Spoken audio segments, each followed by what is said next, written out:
आता या ठिकाणी पहा, ह्या जया दिलीप काळे मॅडम 4 ते 8 जुलै रोजी असं शिबिर आयोजित करणार आहे आणि त्यांची पात्रता तुम्ही बघाल तर चकित होऊन जाल। तर हे लोक पहा, ही विद्या तुमच्यापर्यंत पोहोचण्यासाठी किती धडपड करतात।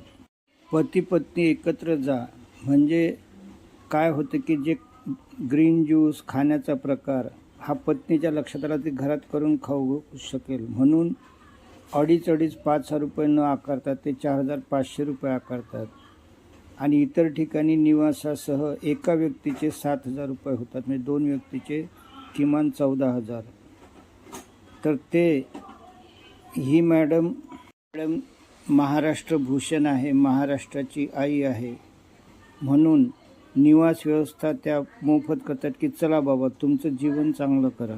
तुम्हाला घरी किती जरी सांगितलं तरी जोपर्यंत सराव होणार नाही ही दिनचर्या तुम्ही अवलंब करणं कठीण आहे आणि म्हणून 6 दिवस जे दांजूडमधले व्याधीग्रस्त लोक आहेत त्यांना पाठवण्यास प्रोत्साहन देऊया आणि त्याचे परिणाम लगेच आपल्याला 3 महिन्यामध्ये दिसतील।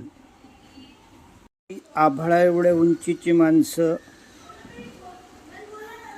पैशासाठी काम करत नाही।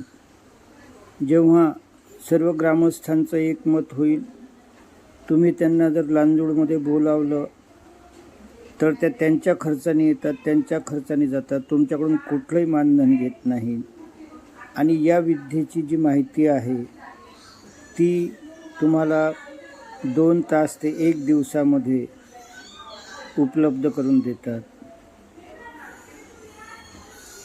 तर अशा ह्या महाराष्ट्र भूषण मॅडम यांनी व यांच्या मिस्टरांनी 1.5 लाख म्हणजे 3 लाख रुपयाच्या नोकऱ्या सोडून देशासाठी आपलं आयुष्य अर्पण केलं।